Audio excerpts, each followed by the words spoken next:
Hello. Hello. Hello. Yeah, I took a bit longer because my cat wanted to go downstairs too. Sure. What were we talking about again? I don't know. Why don't you just take it from here? Yeah, good idea. Yeah. Okay. I just ran up like a flight of stairs like twice, so I'm out of breath. I don't know how. I've pretty. Yeah, your bathroom is down 2 stairs. Yeah, I live in the attic. Like, no, I don't live here, but that's where my room is. I still live with my parents. So first I went down 1 flight of stairs to go to the bathroom. Then I went up. Then my cat got up and wanted to go downstairs, so I had to go down 2 flights of stairs and then up again. Great, it was awesome. Your cat can't go downstairs on his own? No, I have to open the door for him. But then you don't have to go downstairs with it, do you? No, I do, because like we don't leave the door open, because if we do, then the cats are gonna bother my parents while they're asleep. Oh, okay. So the door is downstairs, so you had to go down. Yeah, to the living room, basically. Yeah. Okay. All right. All right. Next question. Yeah, let's go. Do you prefer your fries with mayo or ketchup? Ketchup, absolutely. Yeah, I can see that. It has to be ketchup. I don't dip my fries in mayo, but if I have ranch, blue cheese, barbecue sauce, and honey mustard, I'll pick any of those over ketchup. I want to circle back to something real quick. You mentioned this waiter being like, where do you want the pickles? Right? Where do you want the... Yeah, whatever it was, yeah. What does it matter if it's a hamburger? It's all the same bite. Just put them wherever you normally put them. What the fuck? What kind of question is that? That's why I didn't know how to answer. No, that's so stupid. I thought about it back when you told me that, but I was like, what? Why would you ask me that? Yeah. That's crazy. It doesn't even make any sense, my answer, because I said put it under the mayo. They put the mayo on the bottom bun, and then the lettuce and everything on top, so they can't even put it under the mayo. You should have just told them, like, whatever you do, my bottom teeth want to taste the pickles first. Another great question I have. Is there someone operating above the mayo too? And do they have different opinions on the games you dislike or like? Is there someone operating above the mayo? Yeah. You know what? It's a cleverly worded question, but I don't have an equally clever answer, so I'm just gonna pass. What made you love Ultrakill so much? What made me love Ultrakill so much? Okay, well, I don't love Ultrakill. I really like Ultrakill. I like the game. I especially like Act 2 over Act 1. Yeah. I like the cyber grind. I think the weapons feel cool. I like the movement. I like the sound effects. I enjoy replaying the game on like playing fast and trying to beat it as quickly as possible and going for the style meter and stuff. I enjoy doing all that stuff now that I appreciate how to play the game. Yeah. My criticism has always been that Act 1 is not good at getting someone to enjoy the game. That's my whole point. Act 2 was good at getting me to enjoy the game. Act 1, the majority of it was passable on the, at the time, highest difficulty by playing like an idiot. Yeah, I but could just nowadays, play like an idiot. Nowadays with brutal difficulty, that's no longer possible. Exactly. Like, and here's that's why I'm excited to return to the game, because from what I understand, there's been AI updates, there's been level revamps, there's a whole new difficulty level. I am very curious to hop back into that game on a higher difficulty and on violent, to feel out how it is and see if my issues have been addressed.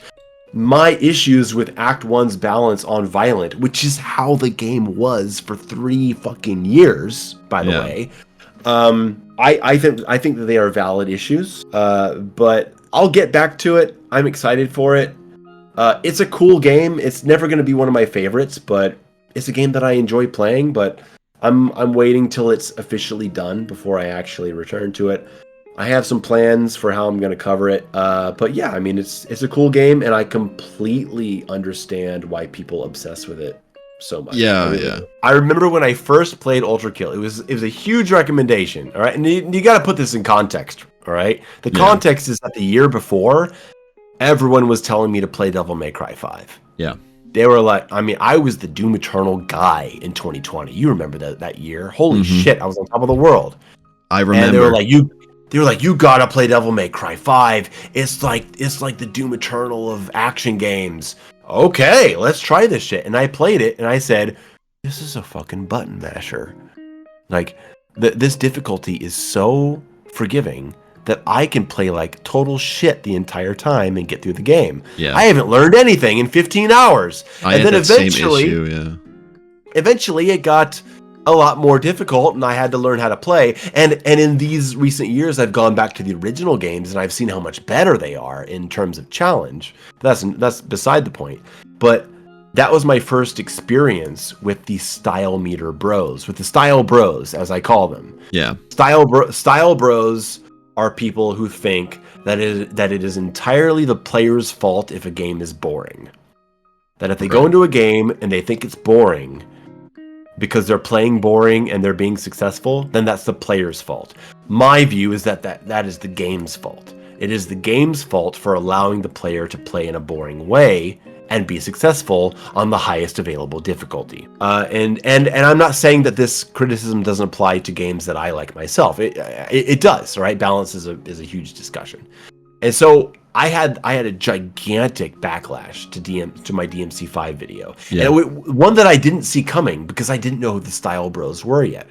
I had no idea that there would be hundreds of people in the comments section saying, just do stylish combos, bro. I'm like, what are you talking about? Just do stylish combos, bro. Like, this game's not a challenge. And so there are people who think that you should be going into the games and trying to make the games fun yourself, even if it's not fun to beat them. So your argument basically comes down to there has to be a reason for me to do these combos. And if I don't do these combos, I should be punished for it. It's not about the combos, it's about the mechanics. Okay. It's about what when a game designer makes a game, what do they imagine being fun about it? And if everything or nearly everything about what makes the game fun, sorry, I've been drinking, about what makes the game fun is easily ignorable on the highest available difficulty on a first playthrough, then you've failed. Right. Then if someone comes into your game and says, well, this is boring, all I have to do is this, that's a failure on the game designer, right? It's not a failure on the player's imagination. A game should make an effort to get the player into using the general mechanics that are fun so that they fall in love with what's fun about the game, and then from there, they expand further. They start seeing what else they can do because they're already having fun. They're already in love with the systems. If everything is ignorable from the beginning, you can't blame players for falling into boring, lazy habits if it gets them through the game, especially if it's happening on the highest available difficulty. I do have more to say about this, but go on. Yeah, I actually had that experience with Devil May Cry 5. I never fully got into Devil May Cry like you did, because I did beat Devil May Cry 5, but I was never incentivized to actually use the combos.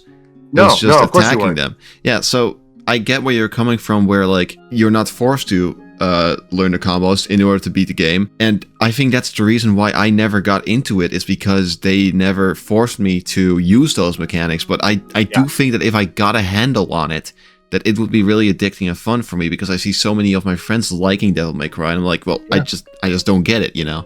I can't get into these combos. My brain can't wrap his head around it. Doesn't matter how stupid that sounds, but play DMC3. DMC3 is a really challenging game where if you don't play it decently, you're fucked, right? It's not that you have to do the biggest combos, but you have to play it, fairly smart. I realized that. Get through room to room. And DMC5 is a game that is really fun for people who already know how to play DMC. Mm-hmm. They go in and they're already looking for the combos and the tech and stuff like that. But if you go in and you don't know what you're doing, then the game doesn't present any challenge to anybody who knows the genre. If you know God of War, if you know Ninja Gaiden, but you go into DMC5 as your first DMC game and you play on the highest default difficulty, the game is a button masher. Like, there's no reason to engage with anything because it's so goddamn easy. If you go in there looking for a challenge that you find in other games, you won't find it. And that brings me to Ultrakill. In 2021, I was being recommended Ultrakill left and right, man. Yeah. I remember I bought it on a Steam sale, and Dave Oshry from New Blood actually retweeted me saying, "Oh my God, Under the Mayo is going to play Ultrakill." Like, he was excited about it. I'm sure the guy doesn't think much of me now because of the war I caused in his fucking community. But at the time, he was like, "Holy shit, Mayo's going to play Ultrakill." People were excited for it, and I played it on stream, and I was just spamming the pistol, the one that I got at the beginning. I was just like, pew, pew, pew, just that charge pistol. Because the AI was just running at me, or they were just standing there, and I had a triple dash, so I could just run away all day, and I had this pistol that could just be charged up and shot at everyone who was running at me in a straight line. And I was like, okay, well, I mean, this is working. This works just fine, so whatever. And then I got a shotgun. I'm like, okay, cool, a shotgun, great. Oh, hell, cool, a minigun, cool. I mean, this pistol's working just fine, so whatever. I like it, and people criticize that as, oh, well, you know shooters really well, so you know how to exploit it. I was like, no, I didn't know what I was doing. All I was doing is spamming backdash and charging the pistol. That's all I was doing, and I was making it through level after level after level, boss fight after boss fight, playing like a fucking moron. And I mean, that on its own is a balanced criticism. That would lead to a video that would lead to a normal Under the Mayo video that would say, "Hey, this is cool, but I think we have some balance issues." Right. You pick up a game that you have no idea how to play, and you find the first thing that works, and it works really, really well. What do? You keep doing it. You keep fucking doing it. That's totally a thing with fighting games too. Until you hit like certain levels. Fighting games, shooters, hack and slash games. It doesn't matter what it is. If you go in and you're not some like expert at the certain style, and you're not looking for certain things when you go in, if you're just going into a game thinking, okay, what is this game offering, and how hard is it, and what is it going to push me into? Ultrakill totally failed at that. I'm sorry to derail your podcast here, but I'm getting the chance to talk about things that I think a lot of your listeners probably are familiar with when it comes to me in this game. Because a lot of people thought that I was complaining that the V2 boss fight was too hard, that he was too challenging. And that was never what I was saying. What I was saying is that I like the V2 boss fight. I like how challenging he is. I like how he really pushed me into using the actual mechanics of the game and not just spamming one thing. I like that about him. What I don't like is that the 8 levels and multiple boss fights before him were passable by playing like an idiot.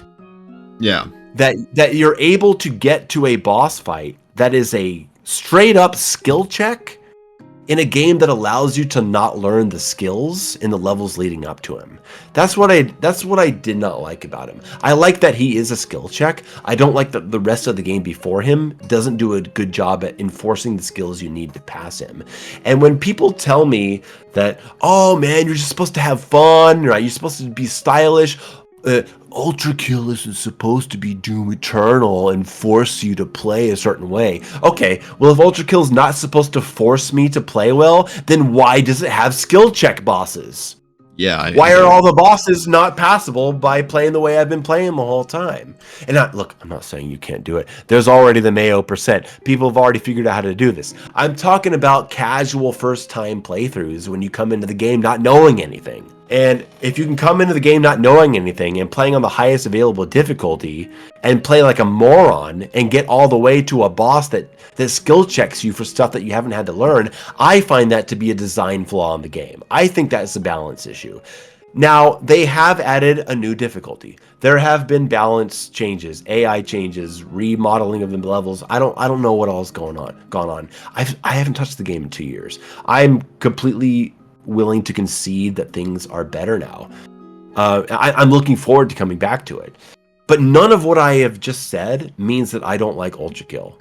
I love the mechanics, I love the combo systems, I love the way the game feels to play, I love Act 2, I love the cyber grind, and I love replaying Act 1 with the mentality of playing fast and getting a high style, because Act 2 and the cyber grind got me into that mentality. My criticism is that Act 1 did a poor job of getting me into that mentality, and that's how the game existed for a long time. Yeah.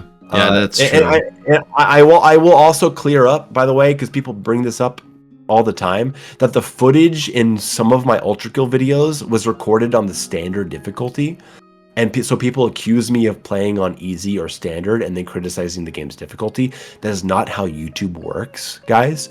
In the case of Ultrakill and many other games, I will play on the hardest difficulty for my own personal playthrough when I'm not recording. I played Ultrakill my first 2 times on the violent difficulty, and then when I go back and make videos about the game a year later, 2 years later, whenever, I'll just load up the game and just pick standard, whatever, and I'll just record some general gameplay and use that footage in the video while I'm talking about the game. So the footage that you guys see in reviews, or I won't say reviews, but maybe more analysis videos of games that come out after the fact, it doesn't necessarily mean that footage is actually from the time when the YouTuber played the game and made their analysis.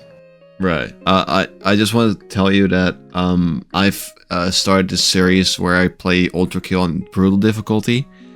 Yeah. I will say that the game pushes you a lot harder to use the mechanics, so you can't use that strategy with the pistol anymore unless you're like really skilled at dodging shit.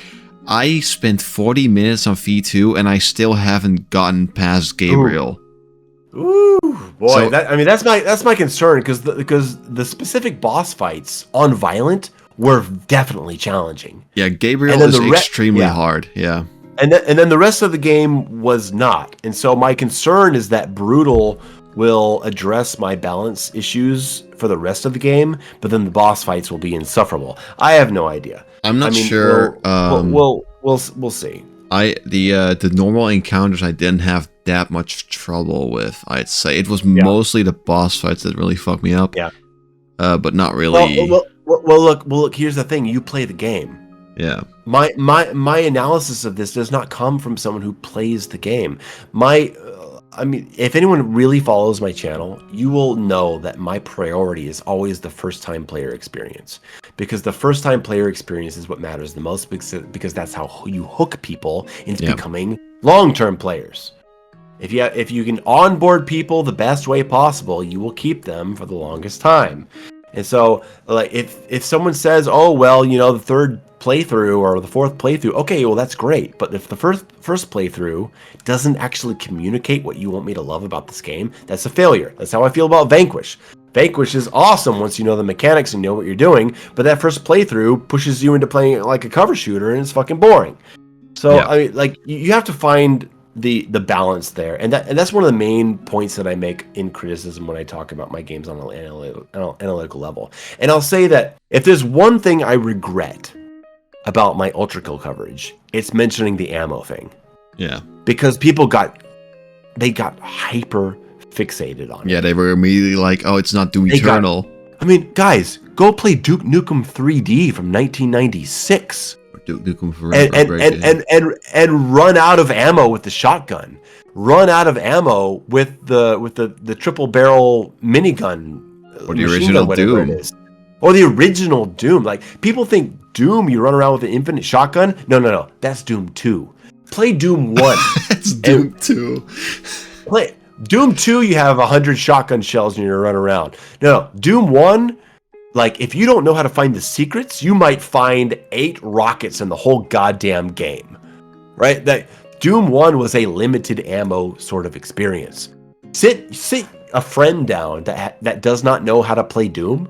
Sit them down on Doom or Duke Nukem and have them play on like Ultraviolence or whatever the hard difficulty is, and watch them constantly run out of ammo. That's where Doom Eternal's philosophy came from. Those old school games made you run out of ammo, so you had to change weapons. It happened all the time. It wasn't Doom Eternal that did this. So when I talked about Ultrakill, I'm like, hey, if I were running out of ammo with this pistol, I might switch to the shotgun, which is essentially what I'm saying. All they could hear was, "You want this to be Doom Eternal.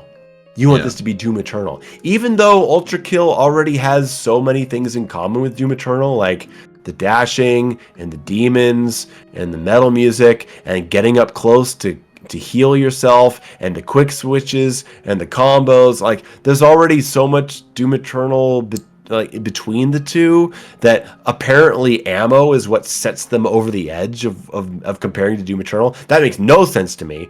But at the end of the day, this is not a Doom Eternal issue. It's a resource management issue, which has existed in so many games. But again, I wish I hadn't said it, because by the end of the video, I'm already admitting that that's not the solution, because I played Act 2, and Act 2 was so much better paced and balanced that it got me into the multiple weapon style, and I was playing stylish and comboing and having a good variety time, and I was doing it without the ammo incentive. So I wish I had never said it, because it's something that by the end I already decided wasn't necessary. I do regret saying that, because it's not about ammo. It's about pressure. It's about incentive. It's about challenge. It's about challenge. You can have a game that has infinite ammo weapons that still pushes you into using different weapons because of the situation you're in, because of the pressure you're under, etc.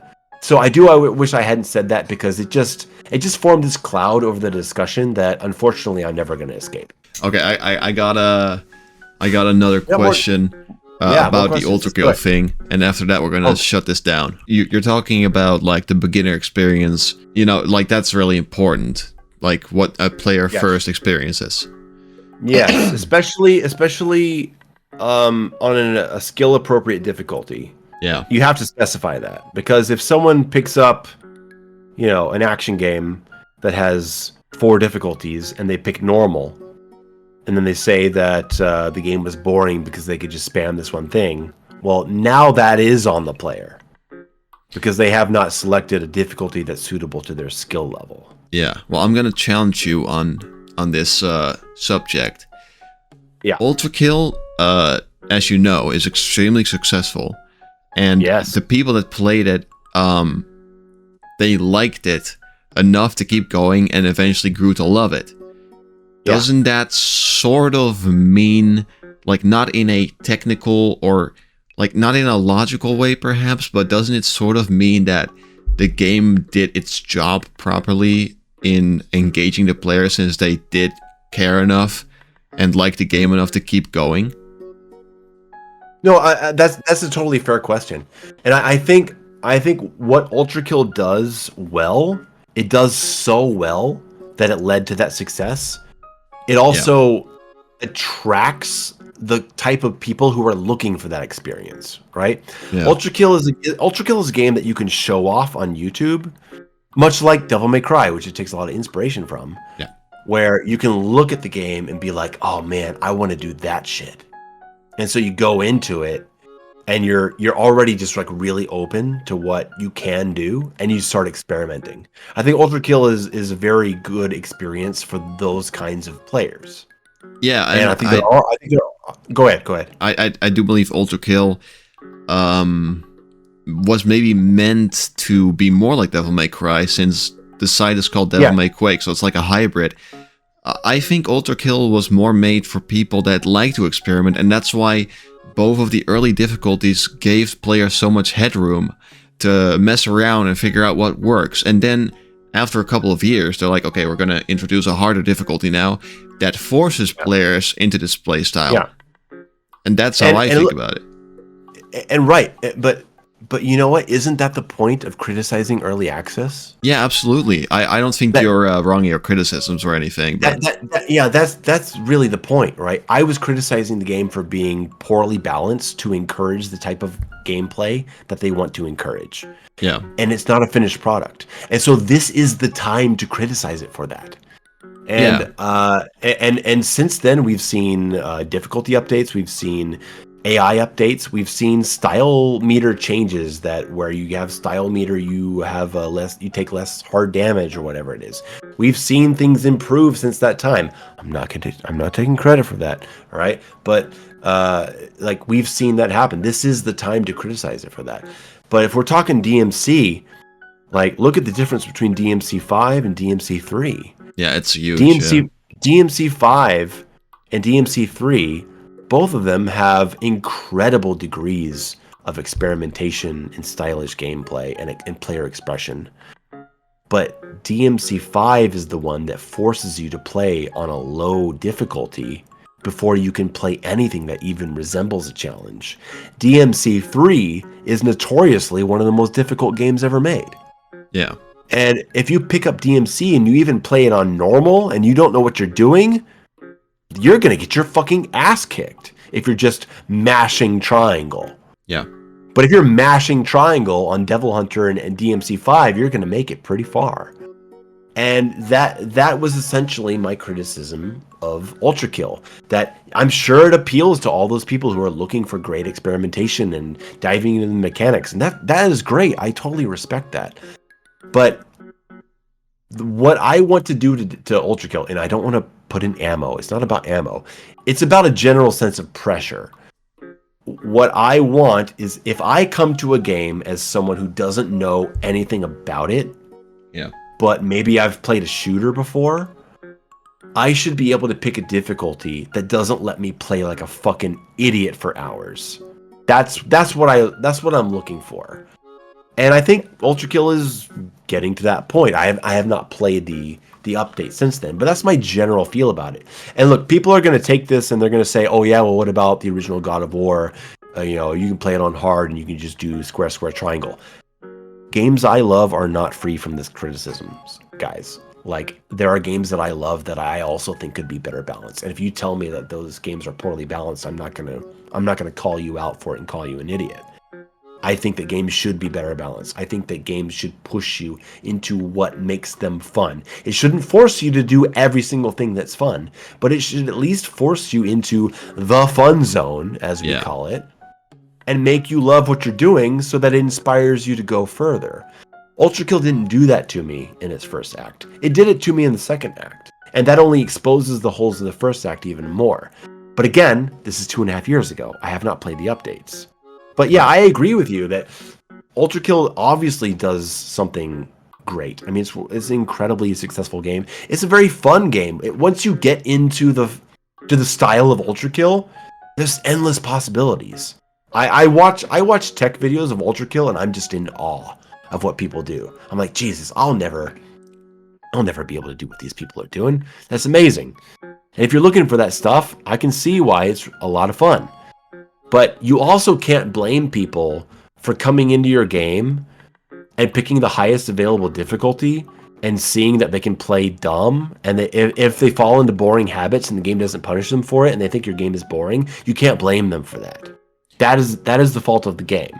And Ultrakill has been making efforts to correct that, and I applaud them for that. I know you haven't played Brutal Difficulty yet, but would you say that if the Brutal Difficulty was available from the time you started playing, and from what I've told you so far, would you say that it would have solved a lot of the problems you have with the game currently that you're describing? It is hard to say that because I haven't played Brutal. Yeah. But I'm saying this from my inexperience of playing Brutal. I'm only going on what I know of Violent. I think the problem would have been solved by a better Act 1 balance, because the V2 boss fight and the Gabriel boss fight are already really, really decent challenges. Yeah, definitely. Ultrakill players say that they don't hear from anyone else who feels the way I do. Okay, fine, you don't, because they don't speak up about it. They play the game for a few hours and they leave and they don't say anything. Yeah. But I know these people. I've met these people.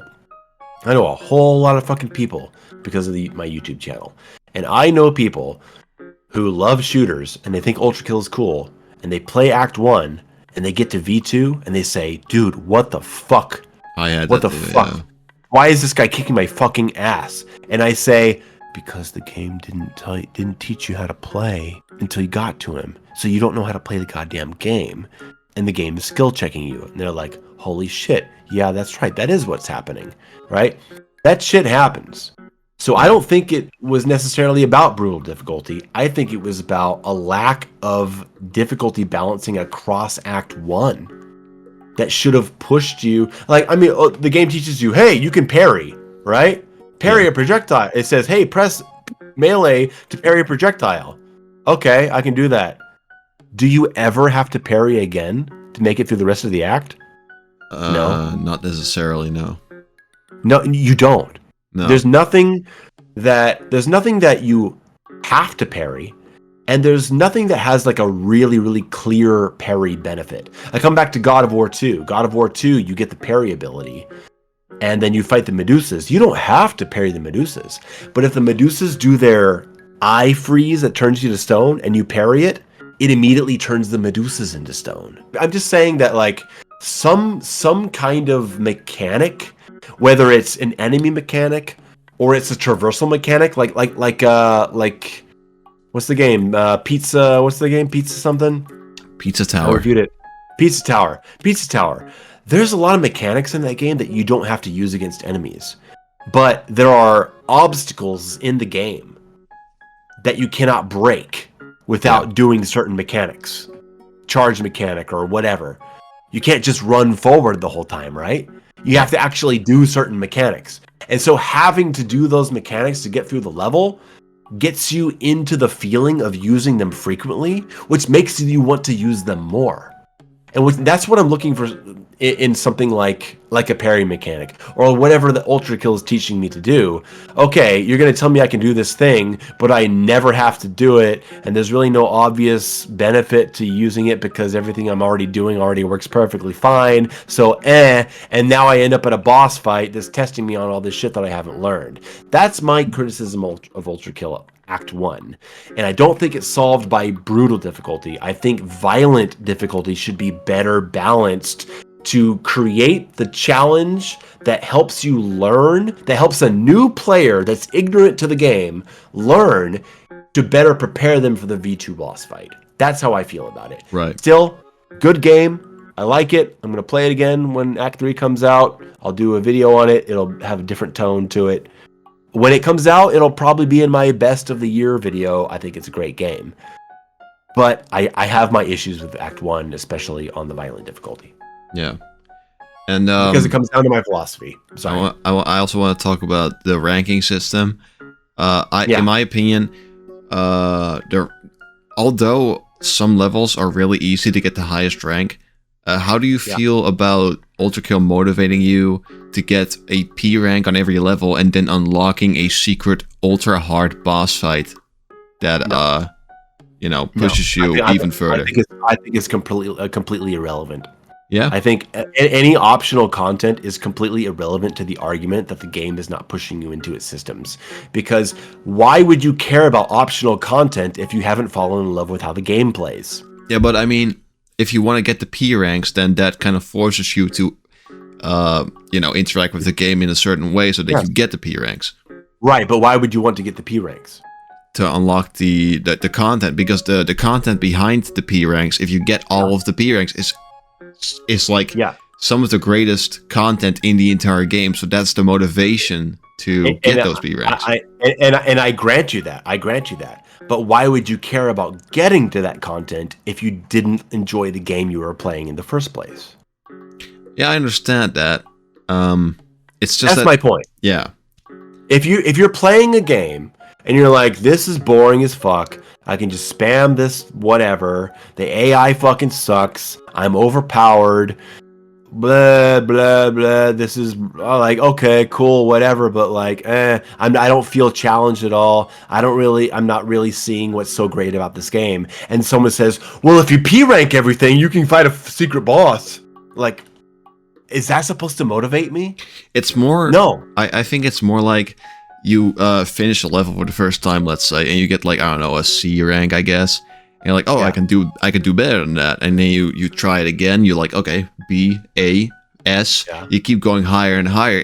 And as you do that, you learn the game's mechanics. I'm not saying that fixes all the problems, but it does incentivize you to keep getting better at the game. And it's not as effective as, like you mentioned, just like how Doom Eternal does it, where you're forced to learn the mechanics either way. Like, if you don't know how Doom Eternal works, you're just not getting anywhere. It's not Doom Eternal, it's thousands of games. Yeah. It's thousands of challenge-based. And this is supposed to be a skill-based game. Ultrakill, if you ask Ultrakill players if it was a skill-based game, they would say yes.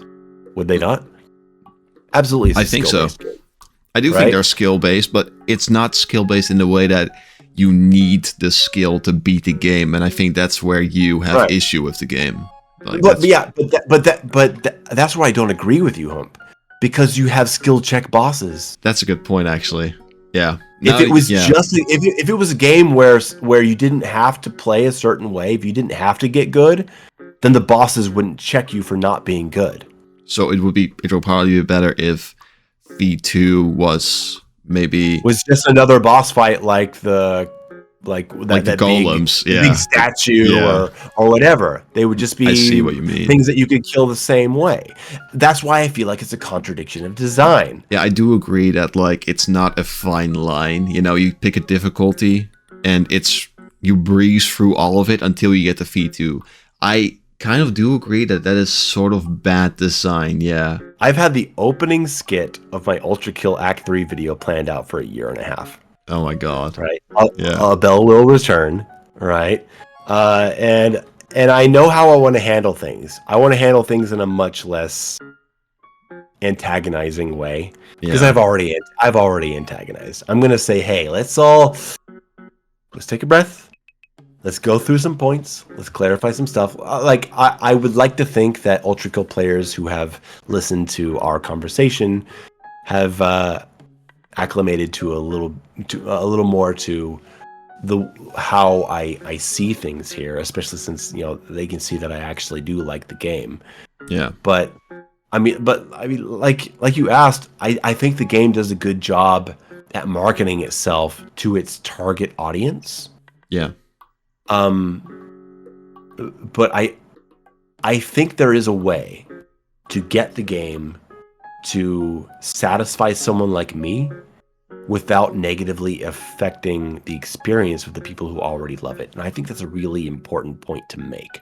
And that's why I don't like how the ammo situation became the big cloud that hangs over everything. Because I know that if you had to recharge ammo through the style meter or something like that, that would fundamentally change the game. I get that. But what I really want is I just want to be pushed harder and to feel like I should be experimenting more. And look, ammo resource management is a very clear way to do that. You can't use this gun too much or you'll run out of ammo. That is the most immediate way to solve this problem. Mm-hmm. But it doesn't have to be like that. There are a lot of ways to do it, just through balance, through enemy AI, through weapon resistances, through weapon cooldowns, through all kinds of stuff of ways to get you to use different things, through bonus incentives for using certain combos, whatever. There's a lot of ways to do this. Yeah. But I think that there is a way to balance a game towards challenge that incentivizes variety and fun without negatively affecting the people who already love the way the game plays. Yeah. I know that because Act 2 already does it. Because the cyber grind already does it. Because the boss fights already do it. Yeah. No, And if the rest of the game can come up to that level and make it to where I can play the game for several hours and not be bored because I'm able to do something stupid, then I think it could be a real success. Look, obviously Ultrakill is already a success. They don't need my feedback for this. No. But I don't think that this criticism is invalid just because it's a minority position. Especially if I'm taking this criticism from the perspective that you can do something to this game to make me happy without negatively impacting the people who already love the game. I don't want to change the game to my liking to the detriment of the fans of the game. That's the last thing I want. But I do not subscribe to the belief that there's no way to make me happy without negatively affecting the game that they already love. I don't believe that. When I finally do the big Ultrakill Act 3 review, I'll have my little jab. I have my opening skit, and then we'll go in with a more mature Mayo approach, which I've been trying to take to things recently, especially after I've learned several things. And I'll try to, set everything straight, make everything clear, and talk about and try to focus more on what Act 3 does well instead of relitigating Act 1, which is what I did in my Act 2 video. Yeah, damn, I forgot what I was gonna say. Fucking alcohol. Hey, cheers. I've already gotten halfway through my bottle of whiskey. I'm like 10% beers deep. What was I gonna say? Holy shit, it was so thoughtful too. Let me think about this for just a second. Or 10% beers. Whenever you say that, I feel like you've drank. Yeah, I get it. Yeah, 10% of 4 beers. I had such a good thing in my head, and now it's gone. Did you? Yeah, Did you? It. Well, guys, you missed it right here. Hump had the first profound thought of his life, and it just escaped him. Can you quickly summarize what you were talking about just now? Maybe it'll come up. What was I saying? I was saying that the game does a good job at appealing to the audience that it appeals to. That I think that the balance of it can change to satisfy people like me without fucking up the experience for the people who already love it. That the next video I do will be more tempered, and that it'll address more of the game that it is instead of relitigating the past. I can't get back to what I was thinking about. We should just move on to the next question at this point. Okay, go for it, man. Maybe it'll come up. I'm having a great time. This is one of the best interviews I've ever done. I had a lot of thoughts, but I didn't get around to it. I wanted to let you speak your word, right? But maybe it'll come up later. Who knows? How long do you think is going to be the longest angry anti-Mayo comment on this interview? 7 paragraphs? Maybe it won't even crack 1,000 views. We don't know, but it'll still be worth it. It doesn't matter. Is it going to be 7 paragraphs, or is it going to be one giant paragraph? Who knows? Anyway, we're not even a third for the questions, but like, do it, man. I'm having a great time, man. Me too. I'm adopting a cat tonight. Actually, I gotta go pick him up. You should call it Dingus. No, I'm not gonna call it Dingus. Okay, whatever, man. Whatever you want. I don't mind. In like 4 or 5 hours, I gotta pick him up. Okay. So. Well, my question is, are you going to send me your review copy of Doom: The Dark Ages? They obviously won't send one to me, but they will to you. But will you send yours to me? But you can only redeem it one time. Why would I send it to you? Well, so I could play it. Instead of me? Yeah. Well, then the answer's a hard no. What if you just send me your password? Okay, how about I live stream it to you and you can just watch me? And then we sign like a legal document that says that I cannot talk about what you showed me. Sure. Yeah. And then we can do that.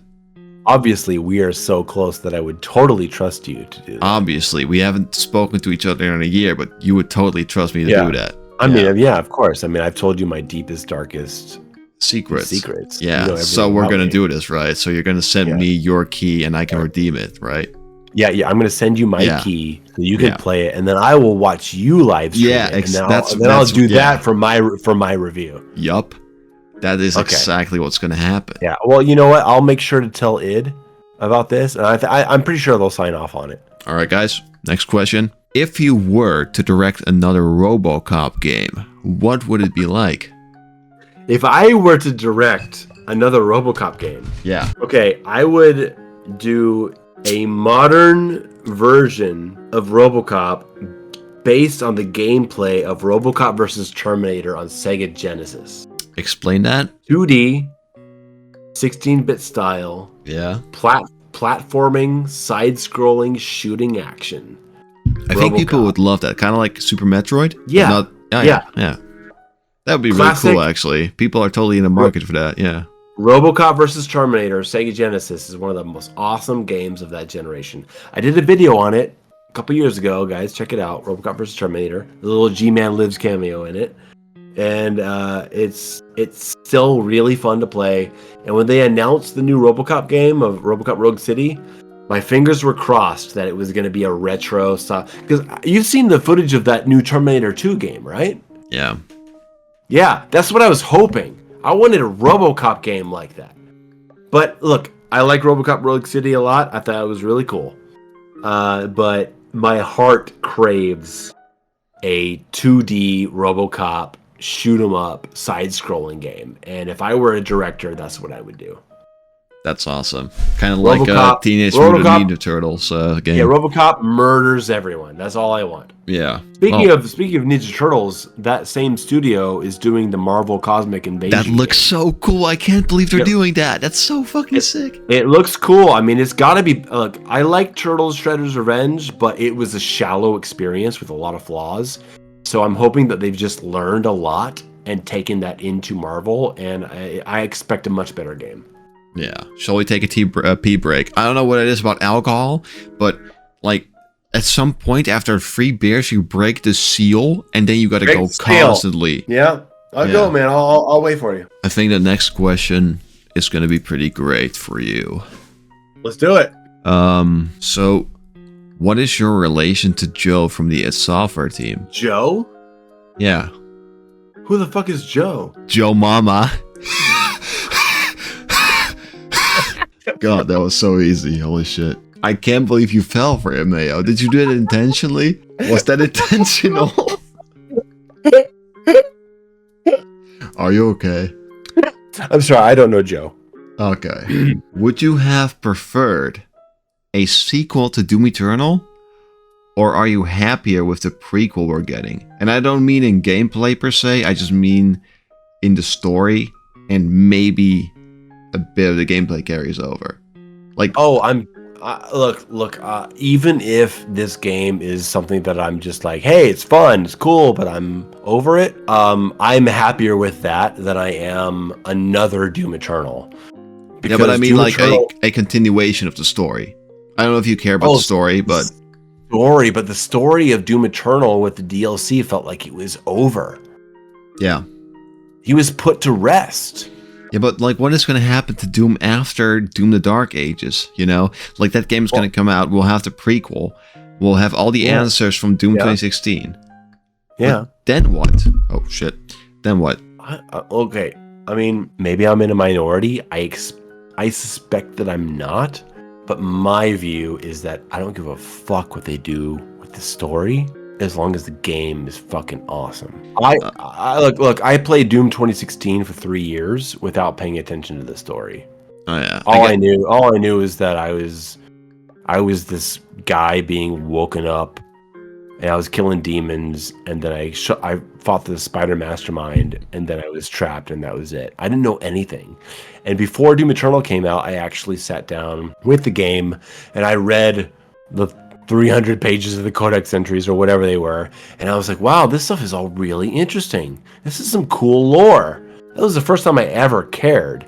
Yeah. And Doom Eternal, I think the story of Doom Eternal is pretty cool. But like, if the story of Doom the Dark Ages disappoints me, but I still have a great time just murdering demons, I'm still going to be a pretty happy guy. So I'm not the guy to ask about, like, if I'm going to be satisfied with the next game's story, or where does the story go from there.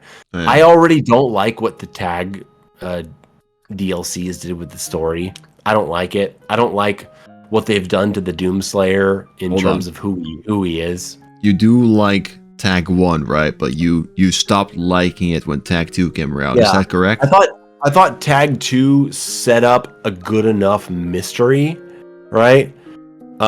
With like, oh wow, there's the Dark Lord, and he is you in their world. Yeah. I'm like, oh, okay, what does that mean? Yeah. I thought that was good enough, but Tag 2 making it to where like you are a special creation of the universe, and like, I don't like Destiny. Generally, I don't like Destiny in stories. Not all the time. You know, I like The Matrix. I like certain stories that are about Destiny, but I don't like the idea of the Doomslayer being something that was created by the universe destined to be a great warrior. I like the Doomslayer being a Marine that was on Mars that got sucked into a portal to hell. Yeah. And then maybe along the way, he became something greater. Well, that is what happened, though. It's not because Tag 2 starts talking about the Doomslayer being something that was created. That's No, why the Dark Lord also looks like him. no, I know, I know. That's what I don't like about this.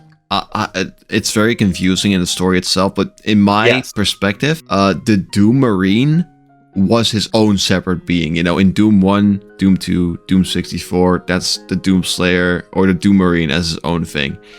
I think that he became the Dark Lord's creation at the point where he stepped into that machine that changed him into a god. That's where, in my head, that's where it changed. That's the idea that I like. I like the idea of him being a Marine that goes through Doom 1 and Doom 2 and Doom 64, and then eventually like proving himself to be this badass, and then he gets injected with power in his armor and he becomes this legend. I think that's a really cool character arc. But I think, if I understand correctly, and I was talking to Midnight about this earlier, and Midnight knows a lot more about the lore than I do. Yeah. He was talking about how the Doomslayer is actually this, what did he say? He's like, the Doomslayer is actually this thing called a primeval, and the primevals are created as the constants of the universe. And I'm like, this is the stuff I don't like. I don't like the Doom Marine to be someone who was always destined. No, I don't like that either. He was. No, I don't. That's what I don't like. And so, but here's the thing: I don't care about the Doom story enough to get upset about it. If someone else does, I'm not saying you're wrong to feel that way. It's kind of like, Resident Evil 4. I don't care about Resident Evil 4's story. So if they fucked up the story in the remake and you're upset, I'm not judging you for being upset about it. I just can't relate. However, Resident Evil 3, I absolutely love the story of that character, and so if they fuck it up, obviously I'm going to get upset. I'm not judging anyone for getting upset about how stories change, but I don't personally care at this point where they go with the story, because I think they already fucked it up a bit with how they handled Eternal in the DLC. They already fucked up. They fucked up how they handled the Betrayer from the campaign. They fucked up the story. Yeah, but that was still salvageable, It was still salvageable, but like, since they're focusing more on the story this time, I'm expecting a better story. But really, I have to relate to how I felt about Doom for the first, decades of my life, which is I'm shooting demons and this is badass. So if the story goes off the rails, but I still love the gameplay and the levels and the monsters and the mechanics and the music and all that kind of stuff, then I'm still a pretty happy guy. Yeah, it was completely different for me. I loved the story of Doom 2016. I was so indulged in that. I don't know what it was, but really? The Slayer's Testaments and all the lore and the videos that Midnight made, it all got me so excited for a sequel. And I love post-apocalyptic settings, and that's what Doom Eternal was going for, with the destroyed hell on Earth and that kind of shit. And I was so excited for Doom Eternal. It came out, and I loved the story. It was incredible. And I was satisfied with that. I do remember being a bit disappointed about certain things, but Doom 2016 had such a serious plot to me.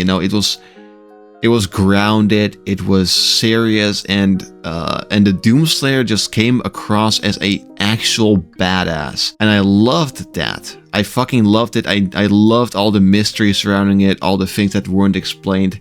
Then Doom Eternal came around, and it explained a couple of things, and I felt like some of the things were disappointing, but I didn't really care. Then Tag 1 came around, and I thought Tag 1 was great. I loved the way it took the story. And I was still pretty much obsessed with the Doom story back then. However, once Tag 2 came around, I just lost all interest for Doom for some reason. I still make videos about it and I still like playing the game, but I was mainly excited for the story and not much for the gameplay like you are. So when Tag 2 rolled around and it completely butchered the story with the Dark Lord, like, this is literally, they explained the Dark Lord as the reason behind everything that's been happening. So Doom 2016 is the Dark Lord's fault. Doom Eternal is the Dark Lord's fault.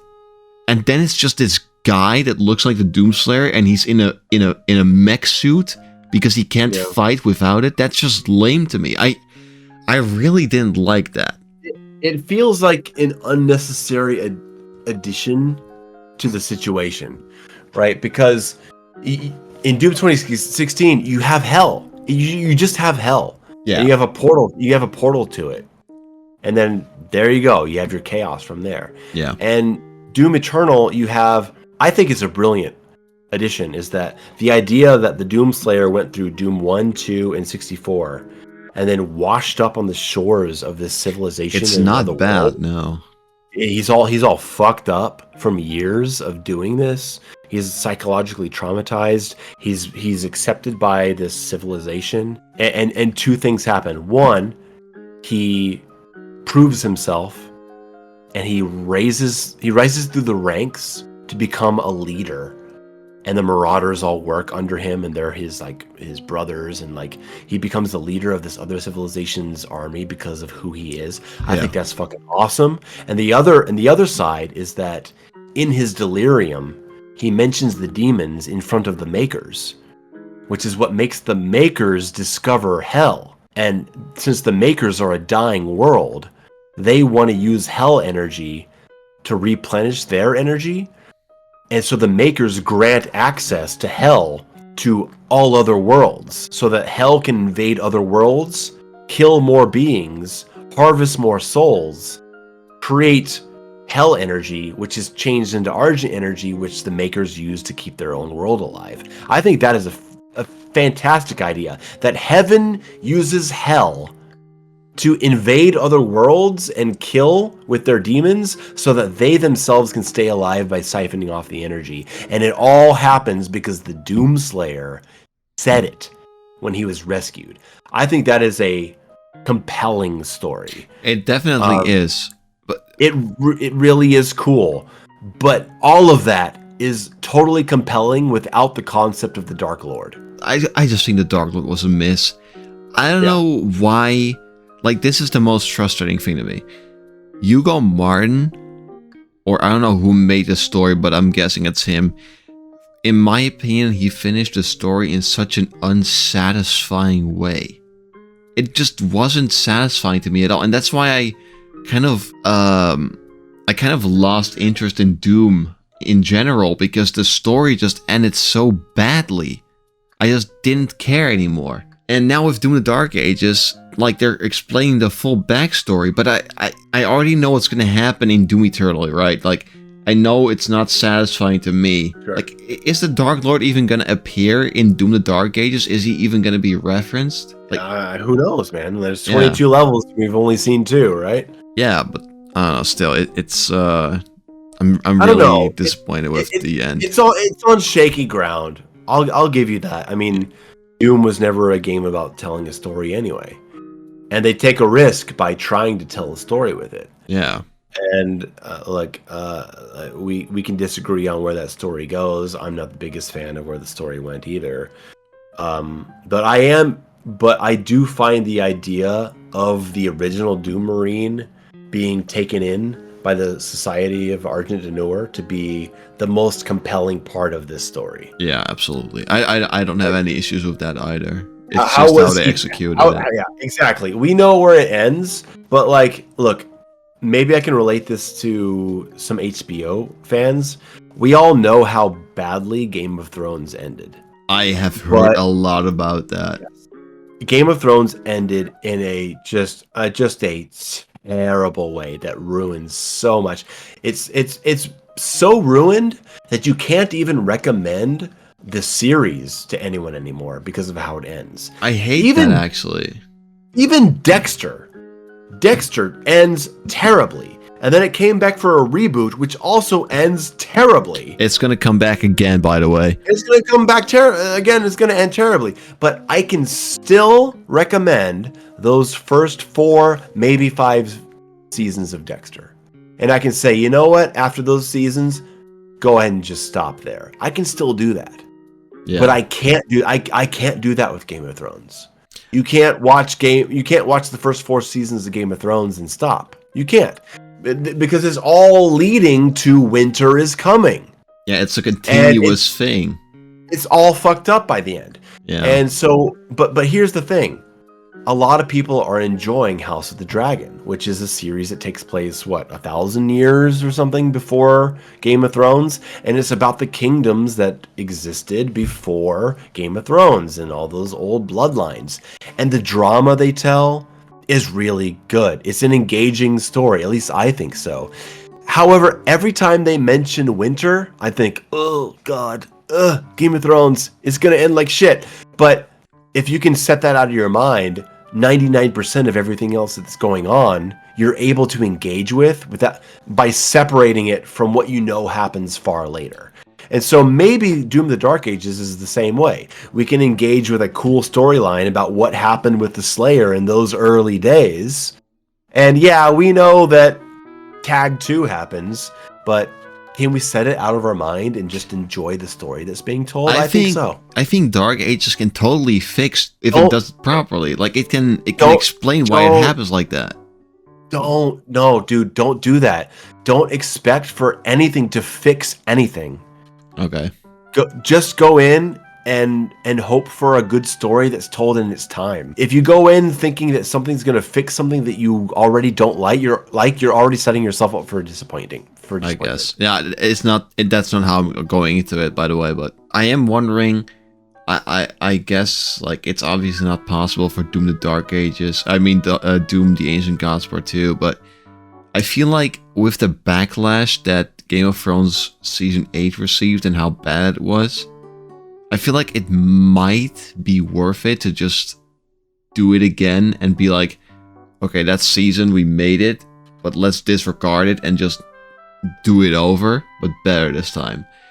Dexter does that, except they failed twice, and now they're trying again. But I feel like you can just de-canon it. If you say like, okay, this is no longer canon, and this new ending is canon, and it's better, then most people will be satisfied with that. It's too messy, man. You start diving into comic book territory with this shit, and I think you just have to take the L, you know? Mm-hmm. Like if it got fucked up at the end, and it is what it is, and maybe we can build on some other aspects of it. But what happened, and we gotta move on to the next thing, or just enjoy other aspects of it. The thing I'm bothered with is like we've had 7 seasons of build up with Game of Thrones. I've never watched it, by the way. I don't care about Game of Thrones. But like we had 7 seasons of build up, and it all led to nothing. I feel like that is worth a second try. Okay, you can say that hypothetically, but where's the money gonna come from? What are they gonna do? What are they gonna do? Are they gonna hire, the writers of, I don't know, they're gonna hire the writer of Breaking Bad to come in and rewrite seasons 7 and 8 and launch it on HBO as an alternate canon with $3 million being spent per episode on a fucking risk? Well, it's not gonna happen. You might get it in a comic book, but you're not actually gonna get it as a show. It's not anymore. It's just fanciful thinking. I guess so. Yeah, you have a good point. Maybe if they did it like earlier. I wish Robocop 2 were different. I wish Robocop 3 were different. They're not going to redo it. It happened. You can make a sequel that ignores them. I mean, that's what they did with Halloween, right? They did a Halloween sequel that ignores all the other sequels. You can do a alternate timeline reboot, sure, but to do that on a TV series of 8 seasons and say everything after season 5, episode 7 is no longer canon, and here's our alternate timeline. No, it's too convoluted. It won't happen. No, I get it. I mean, I'm really optimistic about it, but I'm just optimistic about that type of stuff. I don't know. Optimism is for poor people and women. I know, but I don't know if you've ever heard of Jujutsu Kaisen, but there was this one character that died, and I really wanted him to come back, and it was foreshadowed so much, and at the end it didn't happen, and the ending was so bad. It just happens. I don't know. It's a shame, I guess, but yeah, it does happen. Dude, I'm so upset that Dexter's New Blood season ended the way that it did because it set up something so good with Angel. Because Dexter Angel! was supposed to confront Angel. Dude, If that doesn't happen in Resurrection, I will kill myself. That is ridiculous. They said... What the fuck? I didn't care at first. When I first watched that season, I was like, okay, I don't know what's wrong with it. I don't know what anyone's complaining about. Yeah, it's slow. There's nothing really happening. No, but mainly, let's be honest, Dexter New Blood is a good season, but the ending is dog shit. Can we agree on that? Bad. Of course, because they set up that his girlfriend and Batista were working together, and they set up the entire idea in our head, at least for me, the idea of Dexter sitting on the witness stand and like Batista testifying against him. You know what I mean? Like a confrontation, and Dexter being confronted with everything he's ever done. And almost like Punisher style in Daredevil season 2. Yeah. Where like everything that Dexter's ever done being thrown in his face would be so fucking satisfying, and for Batista to become the villain. But the villain that is righteous. That is righteous. They set it up. And then they said, son kills him. His son who by the way completely contradicts the entire show, because Dexter as a child saw his mother get killed, right? Yeah. But he didn't really remember it, right? But it did impact him, right? Yeah. Because he was like 4 years old or 5 years old, right? He was there and he saw it. Okay? Yeah. And that was the idea that he was old enough to have absorbed that. But when Harrison was sitting in the puddle of blood, when Rita was dead at the end of season 4, Harrison was like 3 months old. He was a fucking baby. It doesn't technically make sense for him to be a psychopath because of that. It doesn't make sense. There's no fucking way that a little tiny baby seeing a dead body is going to turn him into a fucking sociopath serial killer. It doesn't make any sense. And the whole idea that was imprinted on his head at such a young age doesn't make sense, because Dexter was 4 or 5, but Harrison was 3 months old. It's so fucking stupid. That whole fucking, oh my god, that whole goddamn scene. I think that scene where Dexter cuts up, I don't know what the villain's name was in New Blood, but right. He cuts that. He does his Bay Harbor Butcher thing where he cuts him up, and he has Harrison watch. I think that is just so unnecessary. Just have Harrison wait outside. I don't see why. Like, it's such a disgusting, disorienting, and just vile sight seeing another human being chopping up another human being. I think Harrison should have been way more traumatized by seeing his father fucking cut a human into pieces. The fuck? Yeah. And I like Dexter. I would be on Dexter's side. I agree with Dexter. Bad people do need to go. In all honesty, a friend of mine recently brought this up. It would probably be better if a bad person, like the ones that Dexter targets, if they were tortured for the rest of their lives instead of being killed. Like, being killed is like a sweet release, I guess. Well, I mean, that's what Dexter needs to satisfy himself as well. It's not just about being a vigilante. It's also about him needing to kill. And the whole series completely jumped the shark when they had Dexter accidentally kill someone innocent. Remember that? What season was that? 7? It was season 6 or 7. He goes on a camping trip with his son because he wants to kill somebody that's on the camping trip, and he kills him. It was like the photographer for a model that was killed, but it turns out it wasn't actually a photographer. It was someone else. And at the end of the episode, Dexter's like, "Oh my god, I killed." I remember that so far. Remember that shit, right? Yeah. And what happened after that? Nothing. There was no consequence. Yeah. And that is when Dexter fucking jumped the shark. No consequence for him actually killing an innocent person. That should have taken him down. And if that wasn't going to take him down, it should have been Batista in New Blood. And they didn't even give us that. if I were to put myself in the shoes of the writers, I would say like Dexter is a psychopath somewhat with emotions though. Sure. But maybe the reason why they didn't do anything with it is because they were just like, oh, Dexter is a psychopath, so he's just gonna be like, he's gonna gloss over it as a simple mistake. But that's not even fucking. It's literally established that Dexter cares so much about Harry's code, and the kill after Rita is understandable in that bathroom in the store. Yeah, that's lash understandable. out. Yeah, it's a lash out. But an accidental kill that should have made him break down. It should have stopped him from killing. Yeah. Well, I mean, the show writers changed, right? I don't know how much you know about this. Okay, there was one guy that was the showrunner, and he was the guy that like runs the main arc. While you have all the other writers, there's one showrunner. Yeah. He was the showrunner for the first 4 seasons, and after season 4, he left.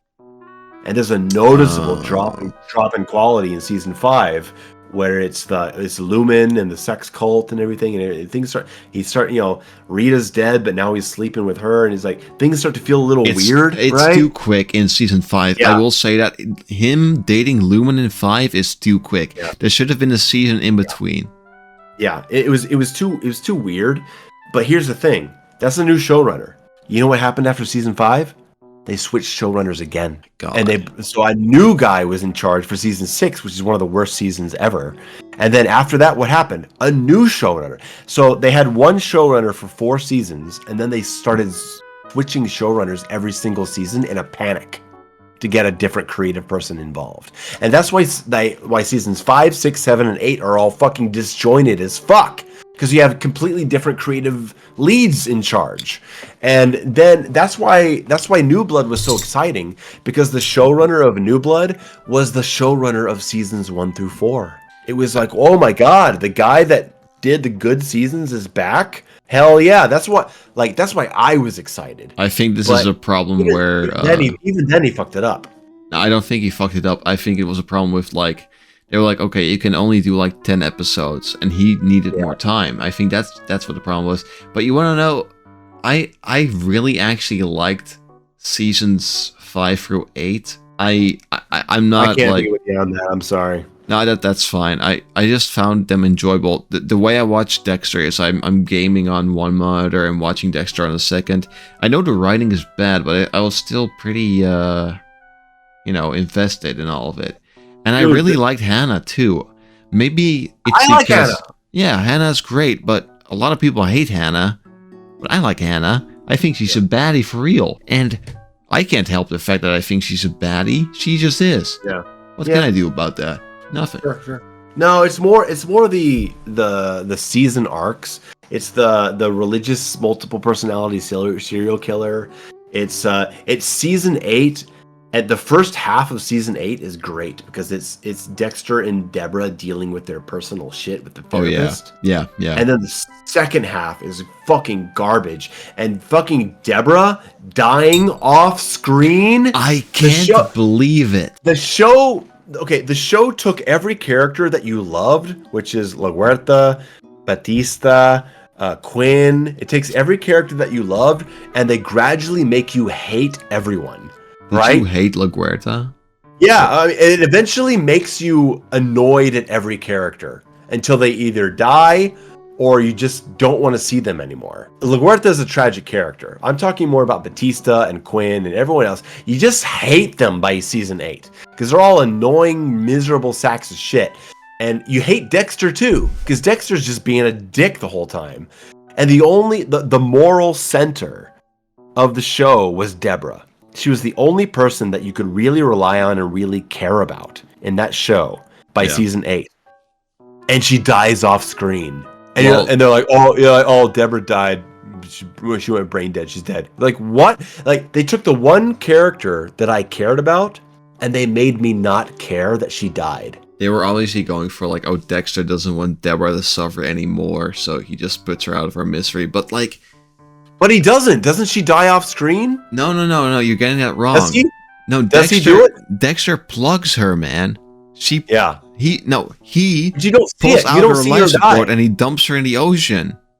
Yeah. No. Okay, that's what I mean. She goes brain dead off screen. Yeah, no, I mean that's true. She goes, but she goes, her she death was- she isn't was a off lot- screen. Yeah, okay, but look, how do you define death? Do you define death by death, or do you define death by brain death? I define it by brain death. No, okay. If you are conscious and speaking, and you go to the point where you will never be conscious and speak again, I know you're what dead. you mean.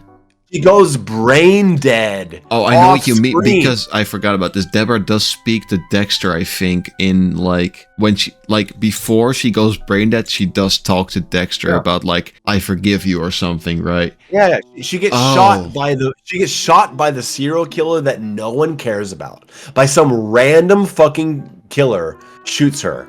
So she not only does she get taken out by a villain that we don't care about, she also goes brain dead off screen. Yeah. And then Dexter unplugs her and drives her into the ocean to die. Oh, but he doesn't really die. He floats off the shore and becomes a lumberjack. Dude, Dexter was so fucked up. Oh my god. We've been talking about Dexter for like 20 minutes. Yeah. And now I need to piss. Yeah, same here. All right, pee break. Let's piss.